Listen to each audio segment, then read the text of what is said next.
Familiar ka ba sa kilalang Killer Highway ng Puerto Princesa sa Palawan? Ito ang kwento natin ngayon ang Santa Lucia Killer Highway. Nagmula sa malayong baybayin ng Puerto Princesa, Palawan, naroroon ang misteryosong Santa Lucia Killer Highway.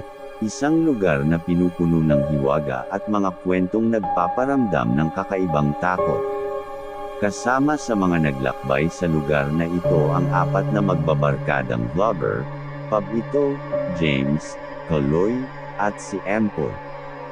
Isang gabi, matapos ang kanilang matagumpay na vlog sa isang abandoned na pook, napagtanto ng grupo na malapit na sila sa legendary Santa Lucia Killer Highway.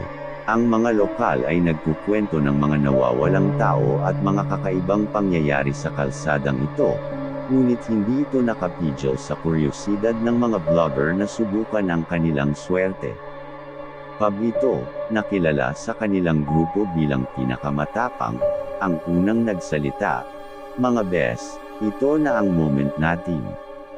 Tara na sa Santa Lucia Killer Highway at gawan natin ng vlog na hindi malilimutan. Habang bumabiyahe sila patungo sa kaharian ng dilim, nararamdaman ng bawat isa sa kanila ang bigat ng kaba sa kanyang dibdib. Nang makarating sila sa simula ng kalsadang kilala sa pangalang Santa Lucia Killer Highway, napansin nila agad ang naglalakihang mga puno sa gilid na tila ba nag-uukit ng kanilang pagpasok. Ang dilim na nito, mga pre. Parang may bumabayad na malamig na hangin, sabi ni James, na agad napansin ang ibang Kat-Angie tanging elementong nagbigay ng kakaibang atmosfera sa lugar. Habang naglalakad sa kalsadang ito, nagsimulang naririnig ng grupo ang mga kakaibang ingay. Ang mga tunog ng mahina at malamlam na halakhak ay parang tumatawa mula sa kagubatan. Bawat hakbang ay parang nagtataboy ng mga masasamang espiritu. Sa kalagitnaan ng kanilang lakbayin, biglang umusbong si Kaloy ng tanong, alam niyo ba yung kwento na may isang multo na naghahanap ng kanyang nawawalang anak dito sa Santa Lucia Killer Highway? Sabi nila, kapag naririnig mo ang iyak ng bata, malapit na ang multo at wala nang ligtas. Habang naglalakad, napansin ng grupo ang isang dilapidated na bahay sa gilid ng kalsada. Inilapit nila ang kanilang kamera sa masusurang yugto ng kanilang adventure. Subalit bigla silang nagulantang nang biglang mawala si Pablito sa kanilang harapan. Des, Pablito, saan ka naruroon? Sigaw ni Empoy, ngunit walang sumasagot. Sa madilim na kagubatan, narinig ng grupo ang malamlam na tinig na tila ba may isang bata na umiiyak. Hindi nila alam kung ano ang dapat gawin, pero napilitan silang magpatuloy sa paglalakbay, at napagtanto nilang ang kwento ng multo ay tila nagsisimula ng muling magbalik sa kanilang isipan. Habang lumalim pa sila sa Santa Lucia Killer Highway, dumarami ang mga kakaibang pangyayari. Mga anino na bumabalot sa kanilang likuran, mahinang mga tinig na tila ba nag-uusap-usap sa kanilang mga tainga.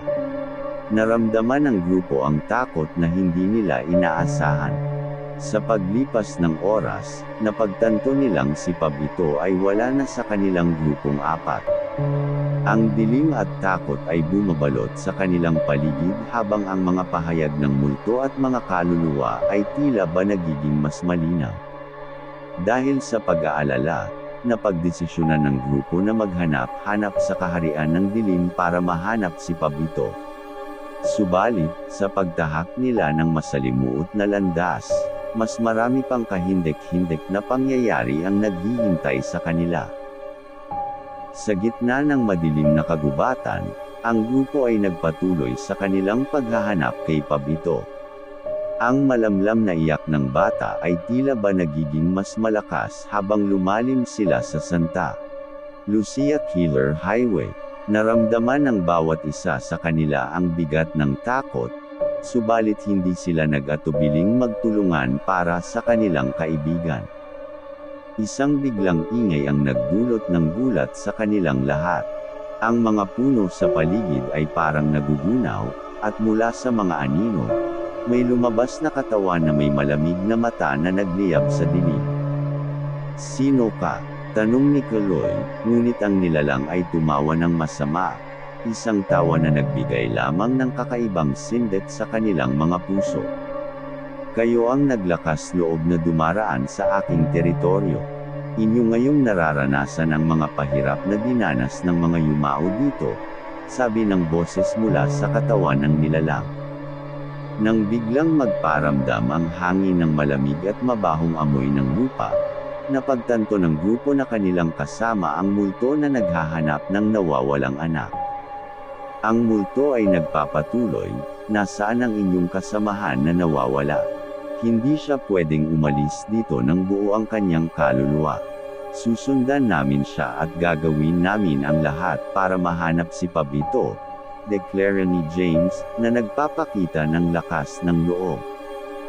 Ang multo ay ngumiti ng mapanakot, "Hindi madali ang pagtatagumpay dito. Maghanda kayo sa mga hamon na hinihintay sa inyo. Bawat hakbang, bawat desisyon, ay magdadala sa inyo sa masalimuot na kapalaran." Sa pagtahak ng grupo sa Santa Lucia Killer Highway, natuklasan nila ang mga makasaysayang insidente na nagdulot ng takot at lagim sa lugar na iyon. Nalaman nila ang mga kwento ng mga taong naglaho na hindi na natagpuan.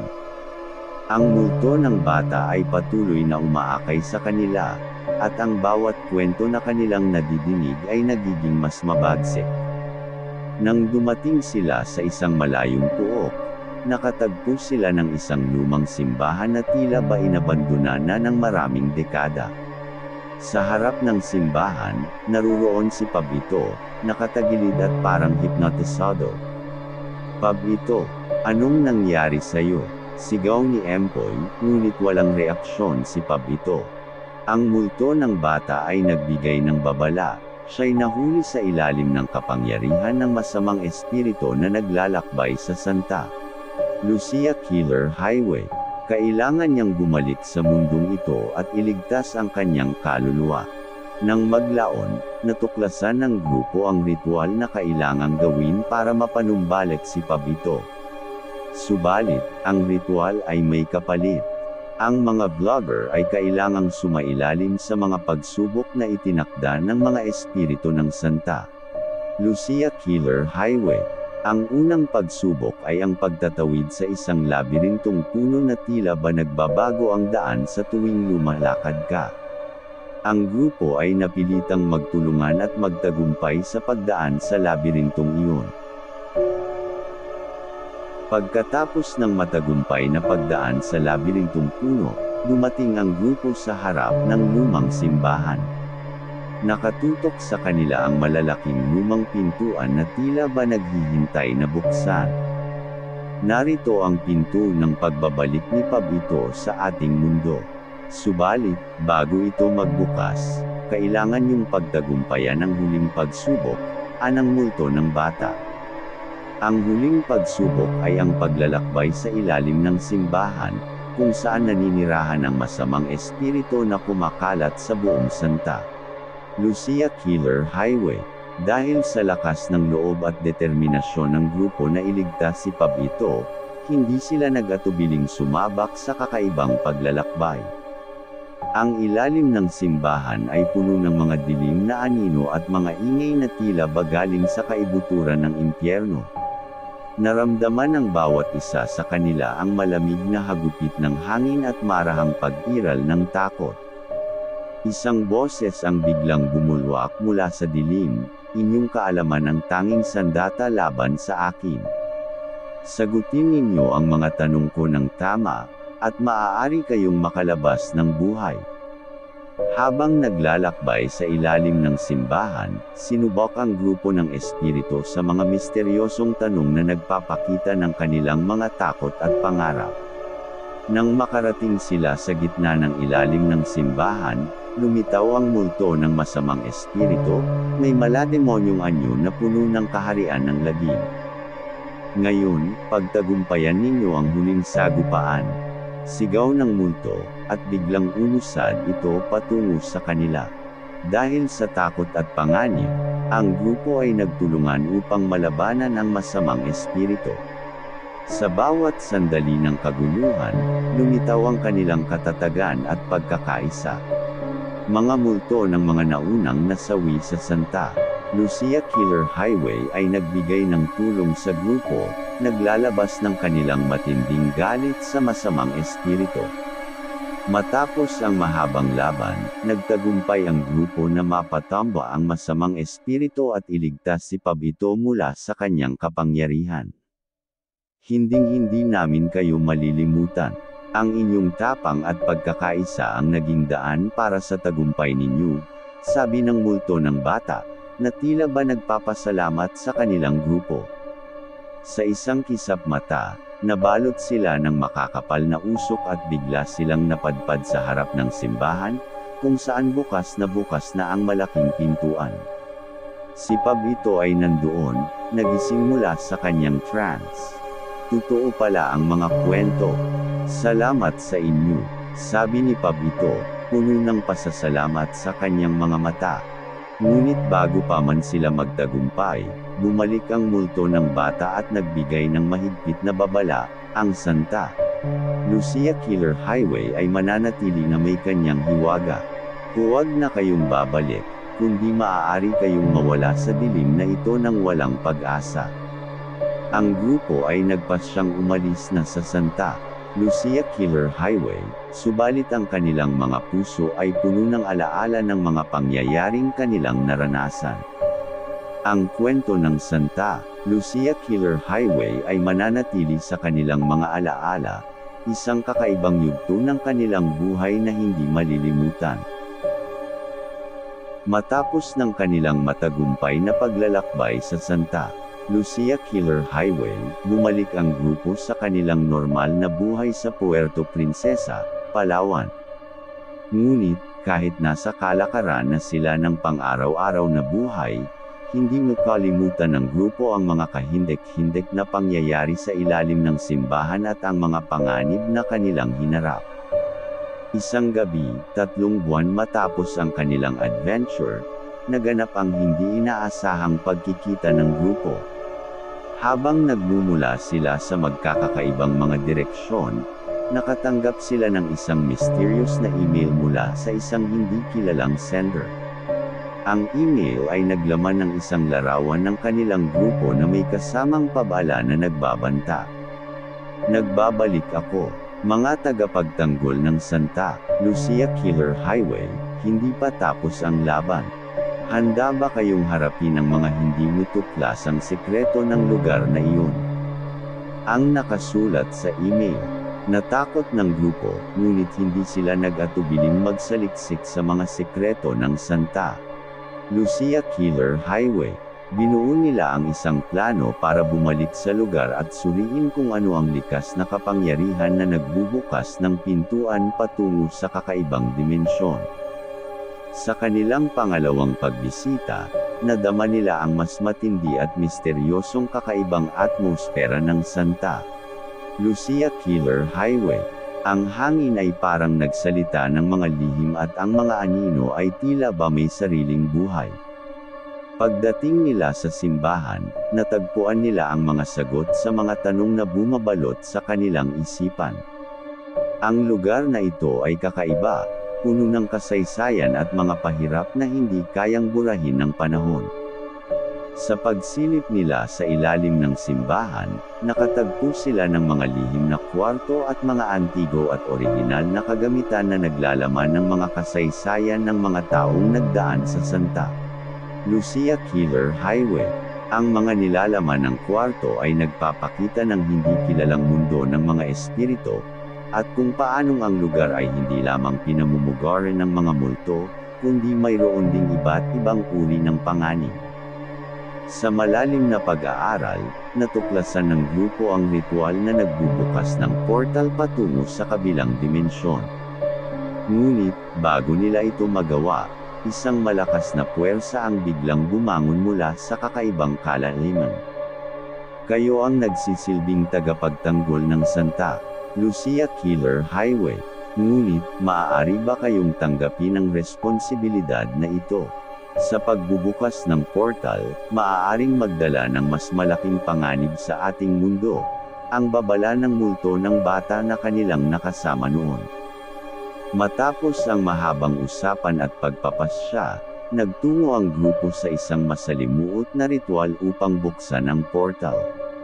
Ngunit ang buong Santa Lucia Killer Highway ay naguguluhan. Tila ba ang mga espiritu ay nag-aalitan at naglalabas ng hindi kilalang lakas na nagdadala ng kakaibang lagim. Sa pagbubukas ng portal, isang silong ng dilim ang bumalot sa kanilang paligid. Mula sa kabilang dimensyon, lumabas ang mga anino ng mga nakaraang namatay na dala ang galit at paghihiganti. Inilabas ng portal ang mga masamang espiritu na nagdulot ng pangamba at takot sa Santa Lucia Killer Highway. Sa paglabas ng mga anino at masasamang espiritu mula sa portal, napagtanto ng grupo ang bigat ng kanilang pagkakamali. Ang Santa Lucia Killer Highway ay ngayon ay naglalabas ng hindi kapanipaniwala at mapaminsalang enerhiya. Ang mga multo ng mga naunang namatay ay parang nagiging kasangkapan na pinagsasamantalahan ng mga masamang espiritu upang magdulot ng lagim sa kanilang lugar. Sa kabila ng pag-atake ng mga espiritu, nagtagumpay ang grupo na mapanatili ang pagkakaisa at tapang. Ang mga ritual na kanilang isinagawa ay nagkaroon ng bisa at paminsang naiipit ang mga espiritu sa pagitan ng dalawang dimensyon. Subalit, ang kaharian ng dilim ay nagiging mas malakas at mas kaila-hilakbot.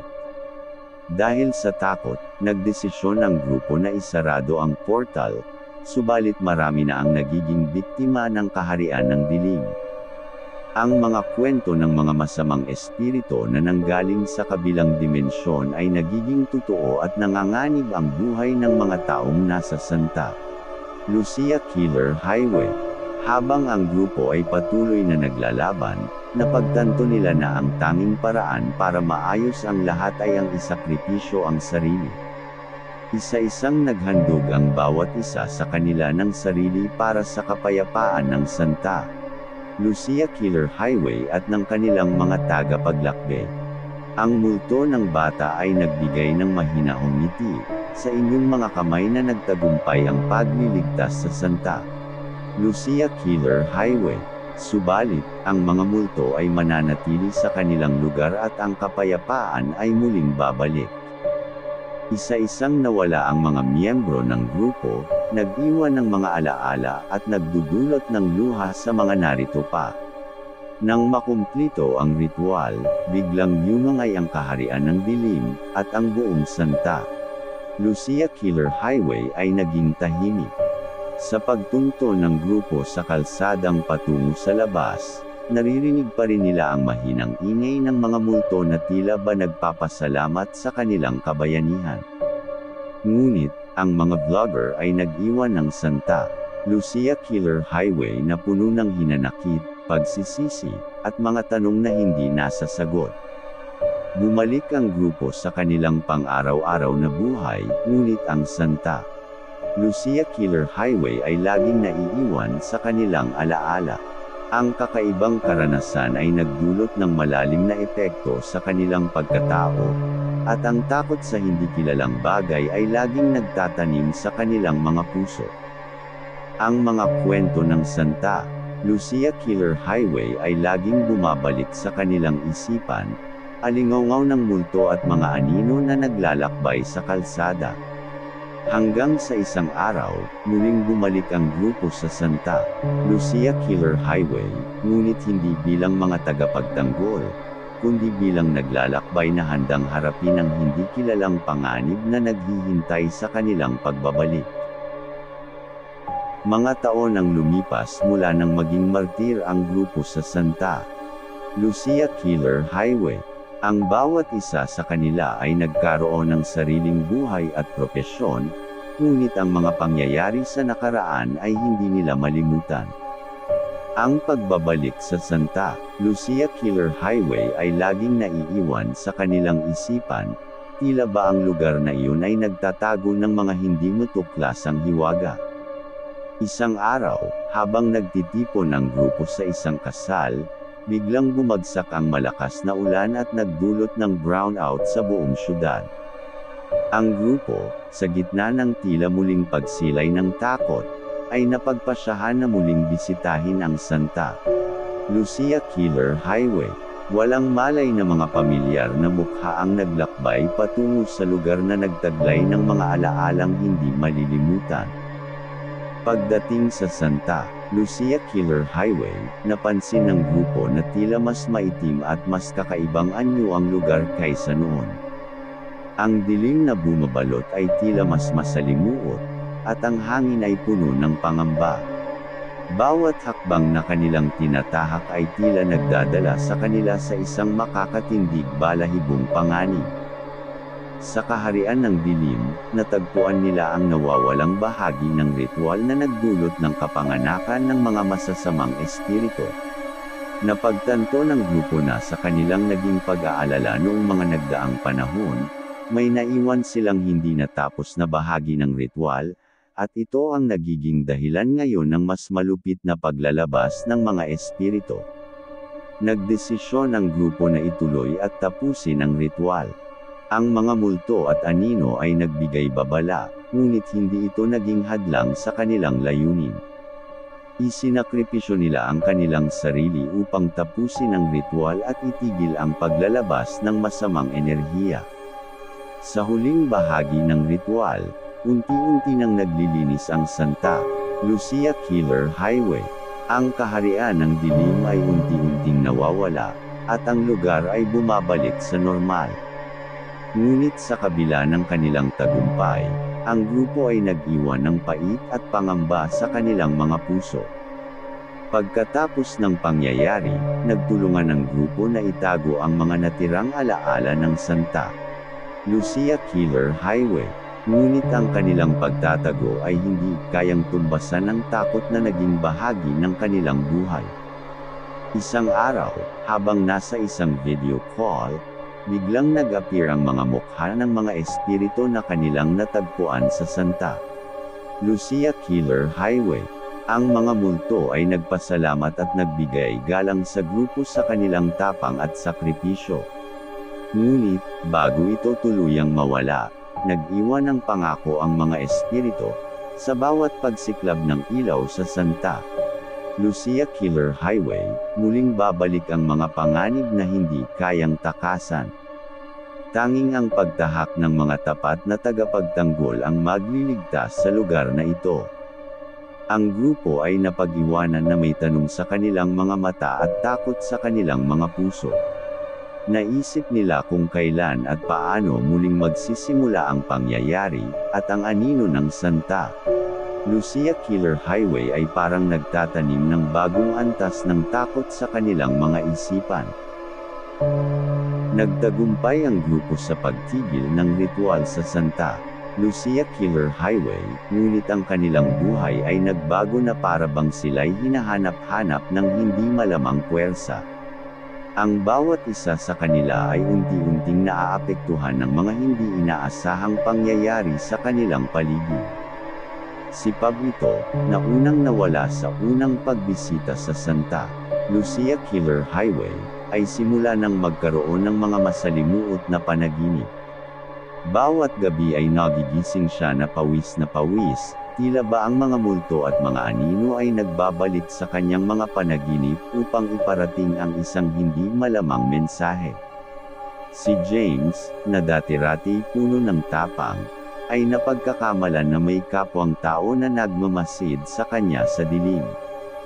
Ang matindi niyang takot ay nagiging bahagi ng kanyang pang-araw-araw na buhay, at ang pagod na sumusunod sa kanya ay tila hindi nauubos. Habang ang mga pangyayari ay nagaganap, si Kaloy naman ay unti-unti nang nawawala ng interes sa kanyang mga dating hilig at mas gusto na lamang manatili sa kanyang kwarto.